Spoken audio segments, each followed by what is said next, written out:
Hi guys, welcome back. मैं हूँ दीक्षा और आज की वीडियो में मैं बात करने वाली हूँ कि किसी का क्वेश्चन है कि दी मैनिफेस्टेशन की जर्नी में एकदम से अचानक से खुद ब खुद अंतरात्मा से हमें रोना क्यों आ जाता है। क्या हमने बहुत ही शिद्दत से कोई चीज़ मांगी है या फिर शिद्दत से हमने प्रेयर्स की है, क्या इस वजह से होता है। तो ब्रदर, आप बिल्कुल ही सही सोच रहे हो। यहाँ पर ऐसा ही होता है। देखिए क्या होता है कि पहले से ही, जैसा कि आप भी मैनिफेस्टेशन की जर्नी में हो तो आपने शुरुआत से ही लाइफ में बहुत सारी प्रॉब्लम्स देखी होंगी। जो लोग भी मैनिफेस्टेशन की जर्नी में आते हैं उन्होंने बचपन से ही, लगभग बचपन से ही बहुत सारी प्रॉब्लम्स देखी होती है। हो सकता है कुछ लोग ना हो ऐसे, लेकिन बहुत सारे लोग ऐसे ही हैं जिन लोगों ने बचपन से ही बहुत सारी प्रॉब्लम्स देखी हुई है। हर कदम कदम पे प्रॉब्लम्स ही प्रॉब्लम्स। और फिर लास्ट में क्या होता है कि जब वो इंसान रो पड़ता है भगवान के सामने, अपने जो उसके जो दिल का दुख है वो निकल जाता है। ठीक है, भगवान के सामने जब वो रोता है वो इंसान, तो उस समय ये चीज़ होती है।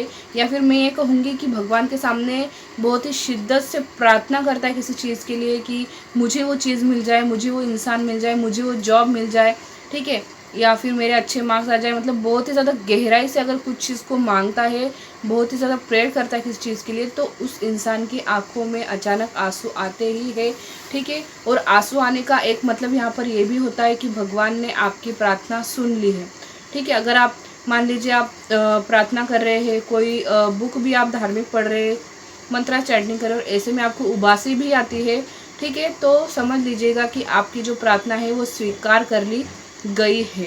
ठीक है, तो ये चीज़ आप बिल्कुल सही सोच रहे हो कि मैनिफेस्टेशन की जर्नी में अंतरात्मा से बिल्कुल रोना क्यों आ जाता है कि हम शिद्दत से कुछ मांग रहे हैं या कर रहे हैं इसलिए। तो जी हाँ, बिल्कुल सही है। आप मतलब यूनिवर्स ने आपको चुना है इस मैनिफेस्टेशन की जर्नी में, और आपका दिल जो है वो बहुत ही ज़्यादा साफ है। ठीक है, मतलब इस मैनिफेस्टेशन की जर्नी में किन लोगों को लाया जाता है, इस टॉपिक पर भी मैं वीडियो बना दूंगी अगर आप लोग कमेंट करके कहे तो।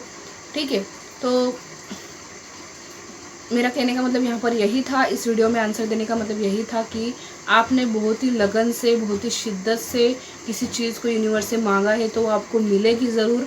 आपकी प्रार्थना स्वीकार कर ली गई है। ठीक है, आपकी बात सुन ली गई है ब्रह्मांड द्वारा। इस वजह से जब भी आप उनके सामने हाथ जोड़ोगे भगवान के सामने, तो आपकी आंखों में आंसू तो आएंगे ही। ठीक है, और कहीं ना कहीं आपके अंदर का एक दुख, एक भारीपन सा जो बाहर निकल रहा होता है वो आंसुओं के रूप में ही बाहर निकलता है। तो मेरे ख्याल से आपको समझ में आ चुका होगा। और हाँ, एक चीज़ मैं यहाँ पर ये कहना चाहूँगी कि जिन भी लोगों को सवाल होंगे, कोई भी क्वेश्चन होंगे, तो आप मुझे कमेंट बॉक्स में कहिए तो मैं वीडियो बनाना शुरू कर दूँगी। क्योंकि क्या हो रहा है कि अभी मेरा 19 तारीख से मेरा 7वां मंथ स्टार्ट हो जाएगा, और मुझे ऐसा लगता है कि मुझे ना वीडियोस बनाकर और पहले ही शेड्यूल के ऊपर डाल देने चाहिए, ताकि बाद में फिर मैं वीडियोस नहीं बना सकूँगी। तो फिर हो सकता है कुछ लोगों को प्रॉब्लम हो, और ऐसा ज़रूरी नहीं सभी को हो, क्योंकि यूट्यूब पर तो बहुत सारे चैनल्स है लॉ ऑफ अट्रैक्शन के। लेकिन कुछ लोगों को ऐसा लगता है कि हमको दी की वीडियोज़ देखना है, तो आप अपने सवाल लिख दीजिएगा। मैं कोशिश करूँगी सभी के सवालों की जवाब देने की वीडियो के थ्रू। ठीक है, तो मैं वीडियोस बना दूँगी। तो मिलेंगे अगली वीडियो में, तब तक के लिए अपना ध्यान रखिएगा। Bye bye.